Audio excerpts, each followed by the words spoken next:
Hello, everybody. Facecam Erin here again. And today I have die cuts for you. And the thing that I find funny about die cuts is I honestly didn't think that I had that many. And I don't know if they multiply in the night or they're brought in by gnomes, but somehow I have a ton of die cuts, at least more than I think I can ever use, or at least could ever use in the way that they were organized before. And so what I'm going to do, just like the last cleanup video, is I'm going to show you the video of how things were before, and then I'm going to show you a clip of how things are now. And the cool thing about that is that the first time that I saw things organized in this way was by Janet over at RTS, which is Record the Story Scrapbooking, I believe.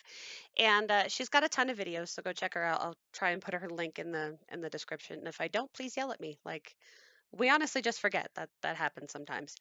And so I was going to say the first, obviously she's probably not the first one that has ever done it, but getting back into scrapbooking like this, I thought, why not organize by color? Because I have never been one to really scrap by color, but I scrap by collection usually, but I usually embellish with paper, just the paper from the collection. So things like die cuts have always kind of fallen by the wayside, and whereas I don't know where they come from, I apparently have a lot of them. And I was really surprised by how long that it took to organize, but also how short it was once I got a system going. It was very easy to just kind of get them collected, get them into the organizing that I will show you. And I'm really sure that if I do happen to buy die cuts, which I never need to do again, if I do happen to buy some or acquire some somehow, it'll be really easy for me to maintain, because the thing about organizing by color is when things come in a multiple collection of things, it's very easy to separate. Okay, we have two red ones, three yellow ones, and so on and so forth, and just kind of put them away. The only thing that I really have an issue with is when there's not enough of colors that I use a lot and there's too many of colors that I don't use a lot. So I do kind of foresee myself running into that a little bit, but we do what we can. So here's the part where things are as they were.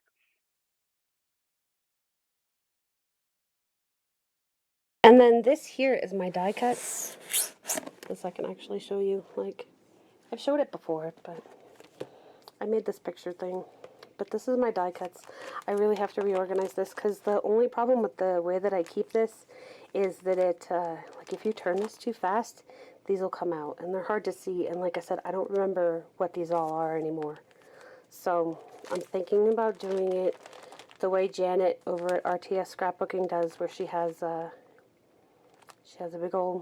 binder, but she has it on paper and then like double stick tape kind of thing. I think I might do that. We'll see. But like I said, I might have to reorganize and everything. So there's that. I'm not going to put it away because I'm afraid to pick it up again.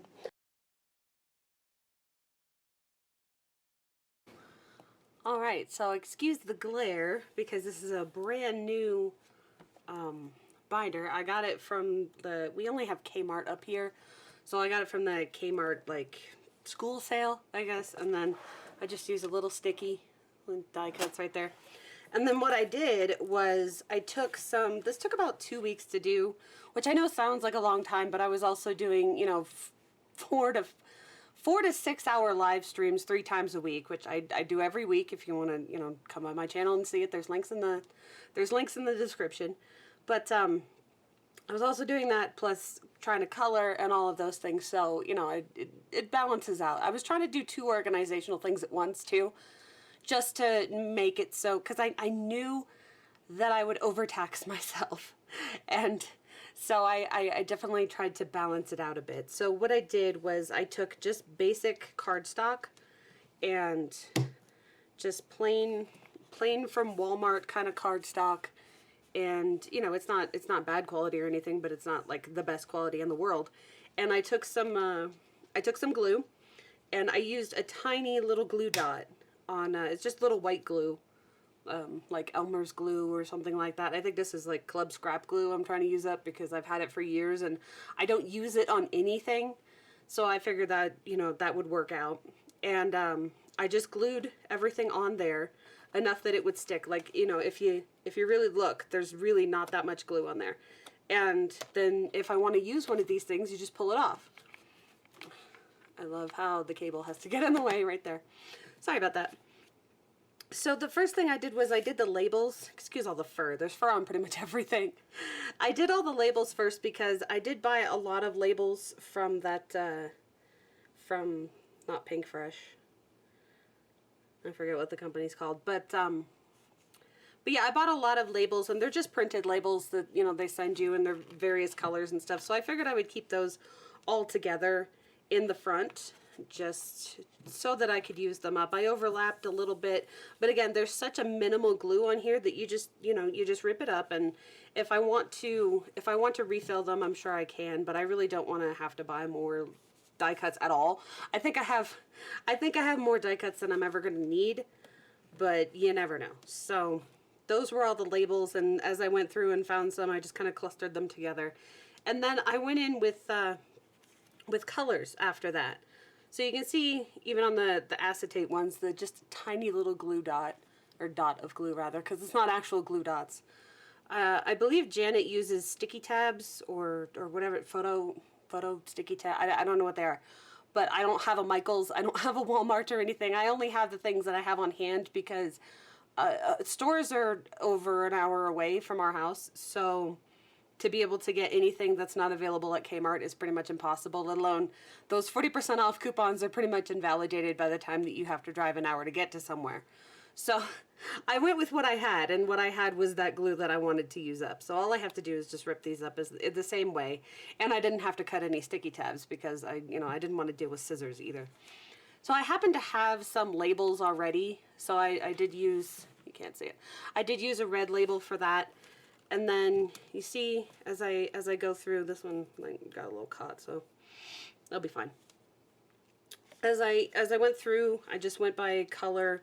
These ones are pinkish, but I kind of held it against the pink and the red, and you know, I mean, it's not that big of a deal. I can flip through this if I'm looking for pink. And so things, when I originally did it, and I can include the picture on this video, but I don't really need to. If you've been following my social media, you saw what I did was I sorted out the big old piles from that original binder into color families, and then I put them into baggies because that way I could, you know, take my time instead of having all these, you know, all of these paper piles on my desk for who knows how long it would take to complete this. And yeah, like I said, it ended up taking 2 weeks, and I really needed to move those out of the way. So and then I just kind of sorted them into the final paper things. And I mean, it's pretty sturdy. Nothing's coming off of here, but it is easy if I actually physically rip it up. So, you know, if I didn't have a label, I have sticky note tape. It's like this. It's Post-it, but it's just tape. And so all I did was I just colored both sides of it and stapled it on there, and I made my own tab because I'm cheap and it works.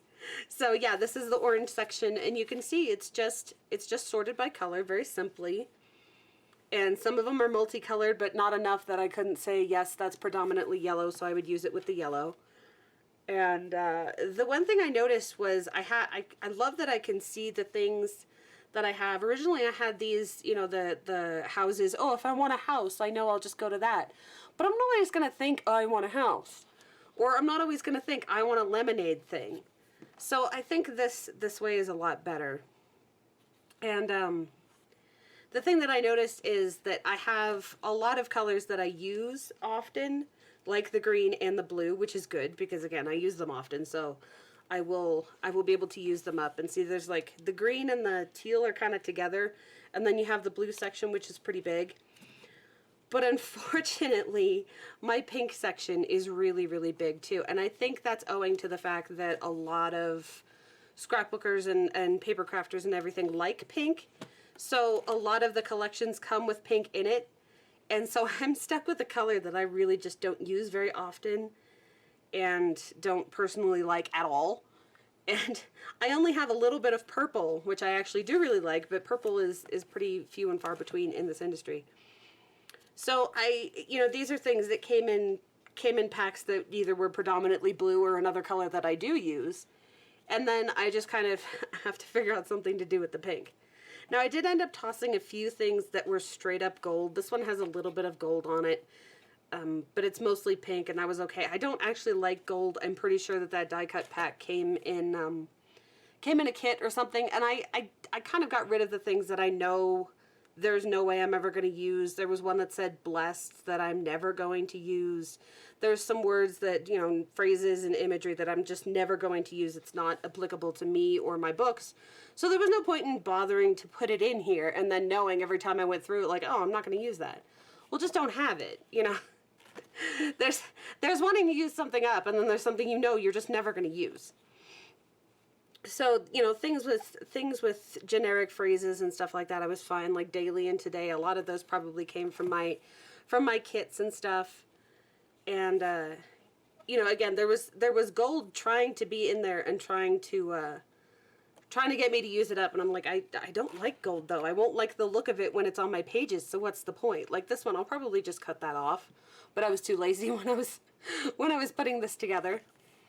But see, it's a really easy way to just page through and see what I have and see what I can use. You know, this is obviously the black and gray section, and then we get to the white section. And the fun thing about white, of course, is you can color it any color.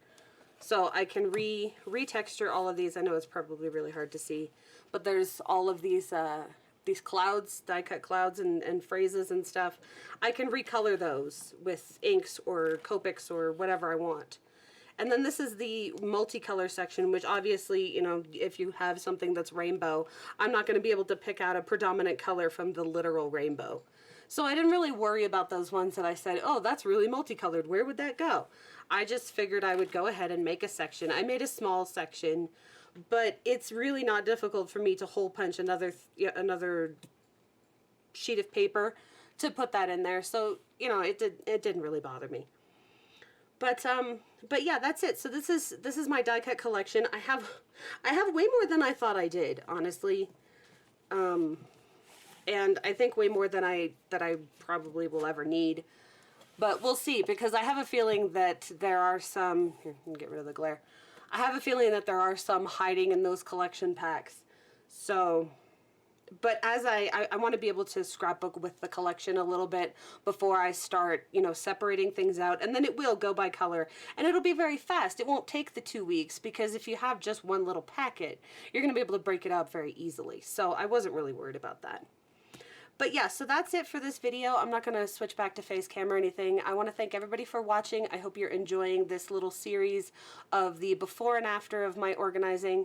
Make sure to check the links in the description for RTS and for all of my own social media and all of that stuff. I'm going to link again the full video so that you can see the whole thing if you happen to have not seen the whole thing.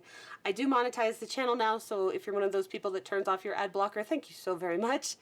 And if you like this video, give us a thumbs up. If you didn't like this video, give us a thumbs down. Thank you for watching, and I will see you again on the next video. Goodbye, everybody.